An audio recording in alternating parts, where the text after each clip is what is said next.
जय हिंद दोस्तों, आप सभी लोगों का बहुत बहुत स्वागत है। तो आरओ जैसे एग्ज़ाम में अब सिर्फ 1 महीने का टाइम और बचा है, तो बहुत ज़्यादा कुछ सोचने की ज़रूरत नहीं है। टाइम तो कितना भी स्टार्ट हो, लास्ट में देखिए एग्ज़ाम वाला दिन आ ही जाता है। तो हम लोग बिना टाइम वेस्ट किए सीधे पॉइंट पे बात करते हैं। हम लोग बात करेंगे कि किस पे ज़्यादा फोकस करना है, किस क्रोनोलॉजी में, किस ऑर्डर में आपको फॉलो करना है और कौन कौन से सोर्स है जो आपको देख लेना चाहिए। और इस चैनल पे आप लोगों को जो चीज़ें बताई जाएंगी, प्लीज़ आप लोग उसको भी अच्छे से देख जाइएगा। वो टेंशन आप लोगों का ख़त्म हो जाएगा जो यहाँ पर बताया जाएगा। चलिए स्टार्ट करते हैं। देखिए, सबसे पहली बात ये है कि 200 नंबर का पेपर है आपका, तो परसेंटेज के हिसाब से हम लोग चीज़ों को कैलकुलेट करेंगे। तो 20 नंबर का मतलब 10% हो गया सिंपल भाषा में। हिंदी जो है आपकी वो 60 नंबर की आएगी, यानी कि 30% जो आपके टोटल पेपर का वेटेज है, भार है, वो किसका है? हिंदी का है। हिंदी के लिए आप जैसे भी पढ़ रहे हैं उसको रिवीजन करिए। कोई बहुत ज़्यादा नई चीज़ें के पीछे परेशान होने की ज़रूरत नहीं है। ऑलरेडी कुछ लोगों ने घटना चक्र पढ़ रखा होगा। मेरा आप लोगों को सुझाव है, राजपाल सर की बुक या फिर घटना चक्र, किसी को भी आपने फॉलो कर रखा है तो सिर्फ उसी को फॉलो करिए। दो दो किताबें मत उठाइए। और इस चैनल पे प्लेलिस्ट में जितने वीडियोस पड़े हैं हिंदी के, आप लोग उसको देख जाइए जब भी फ्री टाइम हो। ये नहीं कि मेन टाइम पे आप देख रहे हैं, जब भी आपको लगे कि चलो कोई वीडियो देख लेते हैं तो आप हिंदी देख जाइए।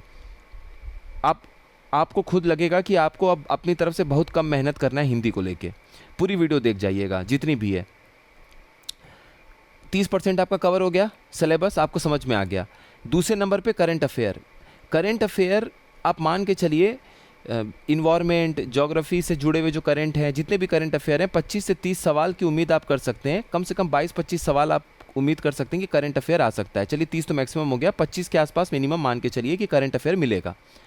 तो यानी कि 12-13% जो है आपका, वो आपका क्या हो गया, 10 से 15% जो है वो आपका कवर हो गया करंट अफेयर से। तो लगभग लगभग 30 और ये 12-13, यानी कि 42% जो आपका सिलेबस है वो सिर्फ करंट अफेयर और हिंदी से कवर हो गया। 42%। अभी सिर्फ आपने किस पे, दो पे फोकस किया, हिंदी और करंट अफेयर्स। तीसरा, यूपी जीके। बहुत सारे लोगों को लगेगा कि तीसरे पे रखने की इसे क्या ज़रूरत है, लेकिन इसका इंपॉर्टेंस है। 15 से 18 क्वेश्चन अगर आपको यूपी जीके का मिल गया, मैक्सिमम 20 मिल सकता है। 15 मानिए, 15-16 एक ठीक ठाक रेंज है, 15-16। तो इसका मतलब कितना हो गया? लगभग आप मान के चलिए कि 8% के आसपास, 8 से 10%, 20 हुआ तो 10%, 8% के आसपास मान लीजिए, 7-8% आपका वेटेज हो गया यूपी का। यूपी बहुत बड़ा नहीं है, उसमें भी करंट अफेयर यूपी का हम लोग देखेंगे इस वीडियो, मतलब इस चैनल पे कुछ कराया गया फिर से हो जाएगा। बजट दोबारा से वीडियो अपलोड कर देंगे, उसमें कुछ क्वेश्चंस को और ऐड कर देंगे। इकोनॉमिक सर्वे से जुड़ा हुआ जो भी चीज़ें होंगी इनकी बजट में लिखी हुई, वो भी देख लेंगे। तो वो लगभग आपका उसमें कवर हो जाएगा। तो यूपी जी के अगर आप कवर कर लेते हैं तो 7-8% यहाँ से कवर कर लेते हैं। 16 क्वेश्चन हुआ तो मतलब 8% आपका सिलेबस में, आपके पेपर में कवर हो जाएगा यूपी जी के। तो 42 और 8 50%, यानी कि जो 50% है वो आपका 3 चीज़ों में कवर हो गया, हिंदी, यूपी और करंट अफेयर्स। 50%, आधा सिलेबस यहाँ कवर हो गया। अभी देखिए रीजनिंग। रीजनिंग आप लोग बीच बीच में लगा लीजिएगा, थोड़ा ठीक ठाक लेवल के क्वेश्चंस भी देख लीजिएगा। रीजनिंग, मैथ्स अगर आपको नहीं आती है छोड़ दीजिए, मत टेंशन लीजिए। जितना मैथ्स में नई चीज़ों में समय देंगे, सीखेंगे, उससे बहुत अच्छा है। ज्योग्राफी और इन्वायरमेंट और पॉलिटी में टाइम देके आप काम अपना बना लेंगे। तो रीजनिंग में आप मान के चलिए कि आपको 15 क्वेश्चन, 15 मतलब 14-15 क्वेश्चन अगर पूछे जाते हैं तो 7-8 क्वेश्चन, कम से कम 7-8 और 10 क्वेश्चन, 8 से 10 क्वेश्चन आपके रीजनिंग के आ सकते हैं। 8 से 10 क्वेश्चन का मतलब है कि 4-5% जो आपका पेपर का है, भार है, वेटेज है, वो रीजनिंग होगा। तो 4-5% का मतलब हो गया कि 55% के आसपास का जो आपका पेपर है वो Hindi, current affair, UP GK और रीजनिंग में कवर हो गया। अब आपको किस पे फोकस करना है? ज्योग्राफी। ज्योग्राफी और इन्वायरमेंट पे बहुत अच्छे से फोकस करिएगा। यहाँ पर आप जितना भी समय देंगे, जितना मेहनत करेंगे, लगभग लगभग 90% के आसपास आपको रिटर्न मिल जाएगा। देखिए हिस्ट्री में 90% 80% सॉल्व करना ऑलमोस्ट इम्पॉसिबल जैसा लगता है, पेपर थोड़ा सा भी अगर अच्छा आ गया तो यहाँ पर आप 90% वेटेज, आप 90% जो आपका मेहनत का रिटर्न है वो ज्योग्राफी इन्वायरमेंट मिलके दे देंगे। 20 से 22 क्वेश्चन आप उम्मीद कर सकते हैं कि ज्योग्राफी इन्वायरमेंट के आपको मिलने चाहिए। तो 20 से 22% कितना हुआ? 10%। मतलब 10% आपका ज्योग्राफी इन्वायरमेंट मान लीजिए, तो 65% की आपकी तैयारी हो गई Hindi, UP, current, reasoning, geography और इन्वायरमेंट मिलाकर। अभी क्या बचा है? पॉलिटी, और बचा है हिस्ट्री, और बचा है मिसलेनियस और साइंस। पॉलिटी पे ज़्यादा फोकस रखिएगा, उसको बिल्कुल हल्के में लेके मत जाइएगा। कम से कम PYQs तो अच्छे से देख लीजिएगा। तो पॉलिटी अगर आप करते हैं 10 से 12 क्वेश्चन पॉलिटी के भी मिलते हैं, 8 से 10 क्वेश्चन, ठीक है, 5% के आसपास का वेटेज है, तो 70% आपका सिलेबस यहाँ पर कवर हो गया। 70% जो क्वेश्चंस आएंगे वो इसके इर्द गिर्द आएंगे। 25 क्वेश्चन के आसपास हिस्ट्री है। हिस्ट्री में आप लोगों से रिक्वेस्ट है कम से कम इजी टू मॉडरेट लेवल की तैयारी जरूर कर लीजिएगा।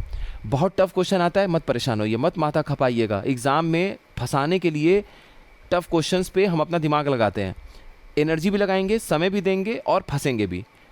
और तुक्के में सही हो गया तो बहुत अच्छी बात है, वरना अगर गलत हो गया तो काम खराब हो जाता है। तो इसीलिए हिस्ट्री में तैयारी ऐसे करके जाइए, और ख़ास तौर पे मॉडर्न और एंशियंट पे ज़्यादा फोकस करिएगा, वो पहले तैयार कर लीजिएगा। मिडेवल ऐसा चीज़ है, उसमें थोड़ा सा भी नाम ट्विस्ट हुआ, किताब का नाम पूछ दिया, कुछ भी हो गया, या प्रशासन का नाम पूछ दिया, तो ऐसा लगता है कि हिस्ट्री पढ़ के ही नहीं गए हैं, तो अपने ऊपर डाउट होने लगता है। तो इससे अच्छा है कि एंशियंट पे ज़्यादा फोकस करिएगा। एक बार आप लोगों को टॉपिक बता देंगे, ये देखना है आप लोगों को, और मॉडर्न में भी आप लोग एक बार देख जाइएगा, टॉपिक वगैरह आप लोगों को शेयर कर देंगे, तो उसमें से मैच कर लीजिएगा, जो छूटेगा आप लोग कवर कर लीजिएगा। टाइम कम है तो अभी हम लोग बहुत ज़्यादा डिटेल नहीं पढ़ सकते हैं, ऑलरेडी बहुत सारे इनिशिएटिव है, उनको कंप्लीट कर लेंगे।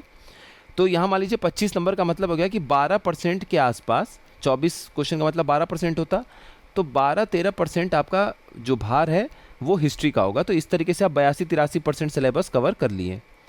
अब उसके बाद जो 18% है उसमें आपका साइंस भी आएगा, मिसलेनियस भी आएगा, एग्रीकल्चर भी आएगा। साइंस आप मान के चलिए, पिछली बार तो बड़ा उटपटांग सा हिसाब किताब हुआ था, 2023 में 14 क्वेश्चन आए थे, लगभग 10-11 क्वेश्चन फिजिक्स के थे। तो साइंस जो है वो डिसाइडिंग हो ही नहीं पाता है। लेकिन आप लोग बायोलॉजी पे ज़्यादा फोकस करिएगा, क्योंकि अभी तक जितने भी पेपर पूछे गए हैं 2023 के पहले, बायोलॉजी हमेशा जिंदाबाद रहा है। बायोलॉजी आपको फ़ायदा पहुंचाता है, उसमें भी टॉपिक बता देंगे। जो चीज़ें ये चल रही हैं घातक सीरीज़ वाली, उसको ज़रूर देख जाइएगा।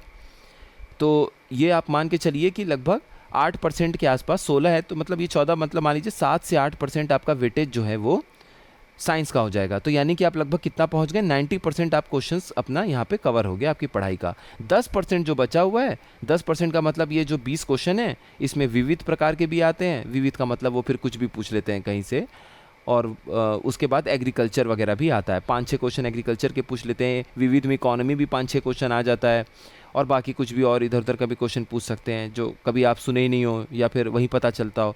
तो 20 क्वेश्चन वहाँ कवर हो जाता है।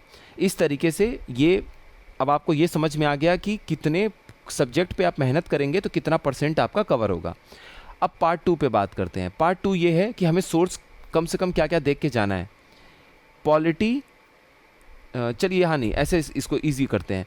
PYQ जो है प्रीवियस ईयर, आपको दोनों लगा के जाने हैं, जो मैं बार बार आप लोगों से चिल्ला रहा हूँ। 2019 से 2024 तक के मिनिमम 6 साल के PCS के पेपर और 7 साल के RO के पेपर 2013 से 23 के बीच में। देखिए 2013 में हुआ, फिर 2014 में हुआ, 2016 में हुआ, 16 के बाद वाला जो री एग्ज़ाम 2020 में था वो पेपर, 2017 का पेपर, 2021 का पेपर, 2023 का पेपर, 7 पेपर हो गया RO का आपका। और 2019 से 24 के बीच में 19, 20, 21, 22, 23, 24 6 साल का हो गया आपका PCS का। तो 7-6 कितना हो गया, 13। ये 13 साल मिनिमम लगा के जाना है। आप लोगों में से जिनकी भी तैयारी बहुत अच्छी है या ज़्यादा कॉन्फिडेंस आपके अंदर है, तो PCS में 5-6 साल और पीछे चले जाइएगा। हिस्ट्री और ज्योग्राफी को लेके खास तौर पे। ज्योग्राफी में जैसे बहुत सारे ट्राइब्स के नाम हैं, पहाड़ों के श्रृंखलाओं के नाम हैं, कोई फैक्ट है, कोई और चीज़ है, तो वो आप नोट कर लीजिएगा अपने नोट्स कॉपी में। तो ये आपको समझ में आ गया। तो पॉलिटी के लिए आपको PYQ अच्छे से करना है, और पॉलिटी में आर्टिकल्स जितने भी अनुच्छेद पूछे गए हैं अभी तक, कोशिश करिए कि वो पूरे याद हों। पूरे याद करके ही जाना है, नए नहीं भी याद कर पा रहे हैं, लेकिन जितने क्वेश्चंस में आए हुए हैं वो आपको पूरे याद करने हैं।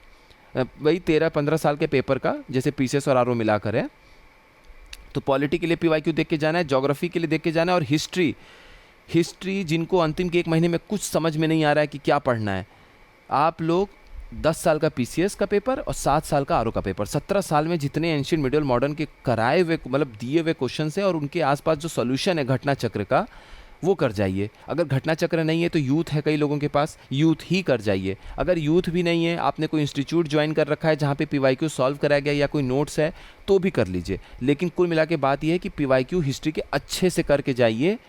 अगर फिर भी नहीं पढ़ा हुआ आएगा, मत टेंशन लीजिएगा। 60% क्वेश्चन, 65% क्वेश्चन आपके सॉल्व हो ही जाएंगे, क्योंकि हिस्ट्री में थोड़ा सा ट्विस्ट होने के बाद कहानी ख़त्म हो जाती है, और सबसे अधिक हम टाइम देते हैं हिस्ट्री पर। तो इसीलिए अपने समय का बचत करना है आपको। मैंने इसीलिए परसेंटेज के हिसाब से बता दिया ताकि आपको पढ़ते समय ये दिमाग में रहे कि 10% के लिए मुझे इतना समय नहीं देना है, 20% के लिए मुझे इतना समय देना है, मेरा उधर वो छूट रहा है, मेरा वो कवर करना है। इतना बात आप लोगों को क्लियर हो गया। तो हम लोगों ने ये देख लिया परसेंटेज के हिसाब से कि कौन सा सब्जेक्ट कितना भार रखता है। 2-4 क्वेश्चन ऊपर नीचे हो सकता है, उसके लिए क्षमा करिएगा। कभी कभी शायद 4 क्वेश्चन मैक्सिमम हो जाए, तो 1-2% का एरर लेके चलते हैं हम लोग, लेकिन एक एवरेज आपको समझ में आ गई बात। दूसरा, अब सोर्स देखिए, घटना चक्र है। घटना चक्र से आपको पॉलिटी, हिस्ट्री, ज्योग्राफी और साइंस, कौन कौन से, पॉलिटी, हिस्ट्री, ज्योग्राफी और साइंस, PHGS, और साइंस में भी कौन से, खासतौर पे बायोलॉजी और मिसलेनियस वाले, केमिस्ट्री फिजिक्स के पीछे के। और आप लोगों को टॉपिक ही लिख के दे देंगे 1-2 दिन में, ज़्यादा टाइम नहीं लेंगे। 1-2 दिन में, 2-3 दिन का वेट करिए, सारा टॉपिक लिख देंगे धीरे धीरे करके, तो आप लोग वहाँ से देख लीजिएगा। तो ये चीज़ आप लोग को समझ में आ गया क्या क्या देख के जाना है। अच्छा, एक और चीज़, ज्योग्राफी का जो क्लास 12th है आप चेक कर लीजिएगा, जो इंडियन ज्योग्राफी है उसको देख जाइएगा, उसको पढ़ जाइएगा। NCERT वाली, इंग्लिश हिंदी दोनों ही मीडियम के कैंडिडेट्स के लिए बात है। जैसे उसमें सॉइल है, मिट्टी, वहाँ से सवाल पूछता है। उसके बाद आपका जो किस तरह के चट्टान पाए जाते हैं, इस तरह की जो चीज़ें हैं वो वहाँ से पूछते हैं क्वेश्चन। और इंडियन ज्योग्राफी में आप देख लीजिएगा कुछ जितनी भी चीज़ें बन सकती हैं वो वहाँ से क्वेश्चन पूछते हैं। तो NCERT को पढ़ लीजिएगा और कुछ मत पढ़िए। हिस्ट्री का नहीं भी पढ़ पा रहे हैं कोई बात नहीं, हिस्ट्री ऑलरेडी वैसे भी फैक्ट्स पे चलती हैं, आप बहुत सारी चीज़ें हिस्ट्री के नोट्स और वो अलग अलग जगह से आप पढ़ चुके हैं। तो ज्योग्राफी का केवल NCERT आपको देखना है, 11th-12th वाला। 12th का देख जाइए, अगर कुछ मन नहीं कर रहा है तो कम से कम 12th का ज्योग्राफी देख जाइए, वो इंग्लिश हिंदी दोनों में मिल जाएगी। और इंडियन ज्योग्राफी NCERT की है, उसको देख जाइएगा। बाकी हम लोगों ने सारी चीज़ों पे बात कर लिया। इन्वायरमेंट और ज्योग्राफी का एक साथ है, वो भी हम लोगों ने बात कर लिया। सोर्स आप लोगों को बहुत लिमिटेड रखना है। RRR याद रखिएगा, RRR क्या है, रिवीजन रिवीजन रिवीजन, बस रिवीजन करना है, रिवीजन को मत मिस करिएगा। बाकी अब इस चैनल पे जो करंट अफेयर्स है, जो हिंदी है, जो मैप है और जो घटना ये जो आपकी सीरीज़ चल रही है घातक वाली, ये आपकी PYQ के ऊपर है, जो RO के क्वेश्चंस आए हुए हैं और RO पे जो अच्छे क्वेश्चंस बन सकते हैं फ्यूचर में, उसी पे आधारित। ये नहीं कि अपना कुछ एक्स्ट्रा अलग से दिमाग है, उस मतलब इधर उधर से चीज़ें ला के कॉम्प्लेक्स बनाने की कोशिश है, उसको जटिल बनाने की कोशिश नहीं है, चीज़ों को आसान करने की कोशिश है उस सीरीज़ में। उस सीरीज़ को मत मिस करिएगा। जो इंपॉर्टेंट लगे नोट्स बना लीजिएगा, 30 पन्ना 40 पन्ना छोड़ लीजिएगा घातक सीरीज़ नाम से अपने किताब, अपने नोट्स कॉपी में, और जो इंपॉर्टेंट लगे नोट कर लीजिएगा। आपके हैंड रिटेन नोट्स की बात ही अलग होती है। आप कहीं से भी कुछ भी नोट्स ले लीजिए, वो एक अलग चीज़ है। खुद का लिखा हुआ एक अलग आपको चीज़ें फील देता है, और आपको खुद ऐसा लगेगा कि वो आपके आँखों से और हाथ के नीचे से गुजरा है, तो न वो आपके दिमाग में कहीं ना कहीं याद रखता है, वो आपके दिमाग में याद रहता है, तो आपको चीज़ें याद रहती हैं। एक बार अपने हाथ से ज़रूर लिखिएगा, वो साइंटिफिक चीज़ है। वो पॉइंट्स अपने उंगली में नस हैं, वो दबते हैं और फिर याद होता है, वो ब्रेन से नर्व्स कनेक्टेड है, वो फिर कभी कभी खाली हो जाएगा तो समझा जाएगा, बट वो आपको वहाँ से फ़ायदा मिलेगा। तो ये 4 इनिशिएटिव जो चल रहे हैं आपको पूरा देखना है। करंट अफेयर्स की टेंशन मत लीजिएगा, इतनी बार MCQs रिपीट करेंगे हम लोग कि आप लोग खुद परेशान हो जाएंगे, बट करंट आपका कवर होगा। हिंदी कवर हो जाएगा पूरा। हिंदी के लिए कंबाइंड कर करके सारे वीडियोस एक जगह अपलोड कर देंगे, आप लोग देख लीजिएगा। बाकी काम की बात हो गई, इससे अधिक आप टाइम वेस्ट नहीं करते हैं। आप लोग अच्छे से पढ़ते रहिए, कोई टेंशन लेने की ज़रूरत नहीं है। बीच बीच में टेंशन को पेंशन लेने के लिए हम लोग बात करेंगे। 2-4 मिनट का बस वीडियो, एक मनोबल ऊंचा रहे, जो अपनी तरफ से कोशिश हो पाएगी आप लोगों के लिए, बस उसमें वही कोशिश होगी। बहुत ज़्यादा कोई लपेटने वाली चीज़ नहीं होगी। बस आप लोग अच्छे से पढ़ाई करिए। कोई भी चीज़ आप लोगों को पूछना हो, कोई डाउट हो, कमेंट सेक्शन आपके लिए हमेशा ओपन है, और ग्रुप में आप जुड़ सकते हैं मुझसे। डिस्क्रिप्शन बॉक्स में हमेशा GS एंड करंट वॉरियर जो टेलीग्राम ग्रुप है उसका लिंक है, आप वहाँ से ज्वाइन हो जाइएगा। कोई भी क्वेरी आपको करनी हो, वहाँ जो एडमिन्स हैं या आप मुझे भी वहाँ से पर्सनल मैसेज करके क्वेरी कर सकते हैं। टाइम मिलते ही तुरंत आपको रिप्लाई मिल जाएगा। आप सभी लोगों का बहुत बहुत धन्यवाद।